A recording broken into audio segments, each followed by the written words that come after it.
Hello everyone, आज है 30 जनवरी और आज इस वीडियो में हम बात करने जा रहे हैं वोडाफोन आइडिया के बारे में। देखिए 7 साढ़े 7% की बड़ी तेजी वोडाफोन ने आज दिखाई है, जबकि इससे पहले कुछ दिनों से लगातार ये टूट रहा था। वीडियो में हम डिस्कस करेंगे कि जो तेजी आई है ये क्या भरोसा करने लायक तेजी है कि नहीं, या फिर फंडामेंटली कुछ चेंज हुआ है, या फिर कोई ऐसी खबर आई है जिसकी वजह से ये तेजी आई है। वीडियो को शुरू करें उससे पहले अगर आपने अभी तक चैनल को सब्सक्राइब नहीं किया है तो प्लीज़ अभी इसे सब्सक्राइब कर लीजिए, क्योंकि आगे भी बहुत सारे वीडियोस हैं जो आपको काफ़ी ज़्यादा हेल्प करेंगे। तो 7.5% की तेजी आई है वोडाफोन आइडिया में, बहुत अच्छी बात है। और वोडाफोन के साथ साथ इंडस टावर में भी आज 7% की तेजी देखने को मिली है। देखिए वोडाफोन ने पैसा नहीं चुकाया, इन काफ़ी बड़ा लॉस इन्होंने दिखाया और भयंकर गिरावट आई। लेकिन हाँ देखो, कंपनी खराब तो नहीं है। इंडस टावर की मैं स्पेसिफिकली बात करूँ तो जाहिर सी बात है यहाँ पर तो तेजी देखने को मिल ही गई। लेकिन बात करते हैं वोडाफोन की, तो यहाँ पर क्या खेल चल रहा है। तो पिछले एक महीने में अगर हम देखें तो पिछले एक महीने में वोडाफोन आइडिया लगातार गिर ही रहा था। अभी भी 13% की गिरावट है, लेकिन अच्छी तेजी आज दिखाई। एक साल की अगर हम बात करें तो पिछले एक साल में वोडाफोन आइडिया के शेयर में तकरीबन तकरीबन 36% की गिरावट है। अब देखो लगातार ये टूटा है, देखो। और बीच बीच में हमें कई बार ऐसे इंस्टेंस देखने को मिले कि इसने तेजी दिखा दी फिर टूट गया, फिर तेजी दिखा दी फिर टूट गया, फिर तेजी दिखा दी फिर टूट गया। तो जो टेम्पररी तेजी आती है वो ये कोई नई बात नहीं है। ऐसी हम पहले कई बार देख चुके हैं। अगर आप देखो तो कई बार इसने इसी तरीके का फॉर्मेशन बनाया है, लेकिन वहां से हर बार टूटा है। वोडाफोन आइडिया में अगर आप देखो तो इनके सब्सक्राइबर पहली चीज बढ़ नहीं रहे हैं। अगर हम यहाँ पर देखें तो वोडाफोन आइडिया के जो सब्सक्राइबर है वो कम हो रहे हैं। जियो और एयरटेल के सब्सक्राइबर बढ़ रहे हैं, वोडाफोन के नहीं बढ़ रहे हैं। तो जाहिर सी बात है ये भी कंसर्न ज़रूर है। उसके अलावा एक बड़ी बात यहाँ पर यह है जिसकी वजह से तेज़ी आ रही है, वो ये है कि कल एक बहुत बड़ा फैसला होना है। और वो ये है कि वोडाफोन आइडिया का जो बोर्ड है वो डिस्कस करने वाला है 1600 करोड़ डिबेंचर इश्यू करने को लेकर, और कल ही ये होना है। और अगर ऐसा हो जाता है, कंपनी कहीं ना कहीं 1600 करोड़ या ऐसा कुछ भी अगर फंड रेज कर लेती है, तो शॉर्ट टर्म के लिए एक शेयर में तेजी आएगी, लेकिन वापस टूटेगा जरूरी है। क्योंकि 1600 करोड़ से कुछ नहीं होने वाला है। कंपनी को बहुत सारा पैसा चाहिए, बहुत सारा पैसा चाहिए कंपनी को, और वो पैसा पूरा नहीं पड़ेगा। बीएससी में आज वॉल्यूम काफ़ी ज़्यादा देखने को मिले, तकरीबन 3 करोड़ के बीएससी में है, और एनएससी में 12 साढ़े 12 करोड़ के वॉल्यूम से, मतलब बड़ी क्वांटिटी में शेयर ट्रेड हो रहे हैं। कंपनी लार्ज कैप ज़रूर है, और कंपनी की अगर हम बात करें तो दिक्कत यह है कि कंपनी के लॉस ज़्यादा है। 10,000 करोड़ के रेवेन्यू में अगर कोई कंपनी 7,600 करोड़ का लॉस कर रही है तो भैया दिक्कत तो है वहां पर। और ये लगातार हो रहा है। अभी दिसंबर के जब नतीजे आएंगे तो भी ऐसे ही आपको लॉसेस देखने को मिलेंगे। रीजन यह है कि कंपनी के ने कई लोगों से डेट लिया है, कर्जा लिया है। अब उस कर्जे को चुकाने में ही इनका सारा का सारा पैसा निकल जा रहा है। हर साल सरकार को, मतलब जो है टेलीकॉम डिपार्टमेंट को, हर साल इनको चुकाना पड़ रहा है तकरीबन तकरीबन 5,000 करोड़, जो इन्होंने कोर्ट ने बोला है इनको कि देखो आपके ऊपर 50,000 करोड़ का था, आपको टाइम दे रहे हैं 10 साल का, हर साल 5,000 करोड़ पे चुकाइए।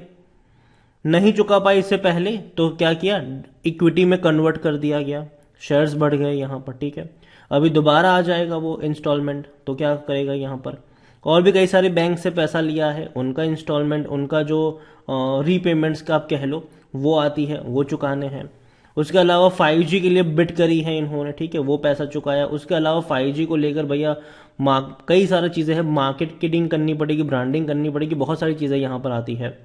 क्योंकि एयरटेल और जियो से टक्कर लेनी है भैया, तो जाहिर सी बात है पैसा बहाना पड़ेगा, तो बहुत पैसा लगेगा। इंडस टावर को भी बहुत बड़ा पैसा चुकाना है इनको, ठीक है। तो वो सारी चीज़ें हैं। इंडस टावर ने धमकी तक दे दी थी कि भैया अगर नहीं चुकाओगे तो सर्विसेज बंद कर देंगे आपकी।